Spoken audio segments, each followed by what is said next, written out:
আসসালামু আলাইকুম, শুভ সকাল সবাইকে। তো আজকে সকালের জন্য নাস্তা বানাবো। তো এটা হচ্ছে আগের দিনের বেঁচে যাওয়া বাসি ভাত। তো এই ভাতটা দিয়ে আজকে সকালের নাস্তা ভাত ভুনা করব। তো এই ভাতের সাথে এখানে নিয়েছি আমি বাঁধাকপি, এটাকে কুচি করে নিয়েছি, আর সাথে একটা আলুও কেটে নিয়েছি, আর পেঁয়াজ, আর সাথে ছিল পেঁয়াজ পাতা। এখন যেহেতু শীতের সিজন, তো এই সময় কিন্তু পেঁয়াজ পাতা দিয়ে আমার ভাত ভাজিটা খেতে ভালো লাগে। তো এবার ভাত ভাজি করার জন্য চুলায় একটা প্যান বসে তাতে তেল গরম করে নিয়েছি। এরপর এর মধ্যে রসুন কুচি দিয়ে দিলাম। রসুনটা যখন লাল হয়ে ভাজা হয়ে যাবে তখন এর মধ্যে আমি আলুটা দিয়ে দিলাম। এবার আলুটাকে লাল করে ভেজে নিব, আর এর সাথে জাস্ট সামান্য একটু হলুদ গুঁড়ো দিয়ে দিলাম। এতে করে ভাত ভাজির কালারটা দেখতে অনেক সুন্দর হয়, দেখতে ভালো লাগে।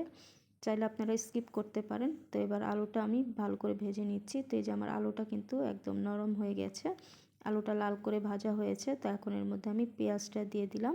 এবার পেঁয়াজটাকে জাস্ট 1 মিনিটের মতো একটু ভেজে নিব। এর সাথে দিয়ে দিলাম 3টি কাঁচামরিচ। আর কাঁচামরিচটা আপনারা যতটুকু ঝাল খাবেন তো সেই অনুপাতে অ্যাড করে দিবেন। জাস্ট একটু নেড়ে চেড়ে দিলাম। এখন এর মধ্যে পেঁয়াজ পাতাটা দিয়ে দিলাম। পেঁয়াজ পাতাটার সাথে আমি এখানে বাঁধাকপিটাও দিয়ে দিয়েছি, আর পেঁয়াজ পাতার বাঁধাকপিটা দিয়ে জাস্ট একটু নেড়ে দিব। খুব বেশি কিন্তু রান্না করা যাবে না, তাহলে একদম সেদ্ধ হয়ে যাবে। তো এখন আমি এর মধ্যে পরিমাণ মতো একটু লবণ দিয়ে দিলাম সবজিটার জন্য। তো এখন আমি এর মধ্যে ভাতটা অ্যাড করে দিচ্ছি। আর বাঁধাকপি দেওয়ার পরে খুব বেশি রান্না করব না, কারণ বাঁধাকপিটা তাহলে একদম রান্না হয়ে যাবে, নরম হয়ে যাবে।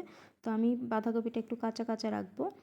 তো এখন আমি এর মধ্যে হাফ প্যাকেটের মতো ম্যাগি মশলা দিয়ে দিলাম। এবার সব কিছু খুব ভালো করে নেড়েচেড়ে মিশিয়ে নিচ্ছি। আর এইভাবে করে যদি আপনারা এই ভাত ভাজিটা করেন, খেতে কিন্তু অনেক ভালো লাগে। তো এখন আমি এর মধ্যে পরিমাণ মতো লবণ দিয়ে দিলাম, এটা ভাতের জন্য দিয়েছি। এবার ভালো করে নেড়েচেড়ে মিশিয়ে নিচ্ছি। আর এই ভাত ভাজিটা যত বেশি ভাজা ভাজা হবে খেতে কিন্তু তত ভালো লাগবে। তো আমার সব উপকরণ মোটামুটি দেওয়া হয়ে গেছে। তো এখন এটাকে আমি একটু ভাজা ভাজা করে নিব। তো এই যে আমার ভাত ভাজিটা হয়ে গেছে, তো আমি এবার চুলাটা অফ করে দিয়েছি। এবার এটাকে একটা সার্ভিং ডিশে সার্ভ করে দিয়েছি। তো তৈরি হয়ে গেছে শীতের সকালের মজার নাস্তা ভাত ভাজি। তো আপনারা চাইলে এটা বাচ্চাদের টিফিনেও দিতে পারেন, ছোট বড় সবাই কিন্তু খেতে খুবই পছন্দ করবে। আবার এটা লাঞ্চ বা ডিনারেও কিন্তু তৈরি করতে পারেন। আর এই ভাত ভাজিটা খেতে কিন্তু আমার কাছে খুবই ভালো লাগে। তো আপনাদের কাছে কেমন লাগে তো সেটা আমাকে লিখে জানাতে পারেন। তাহলে আজকে এই পর্যন্ত, আল্লাহ হাফেজ।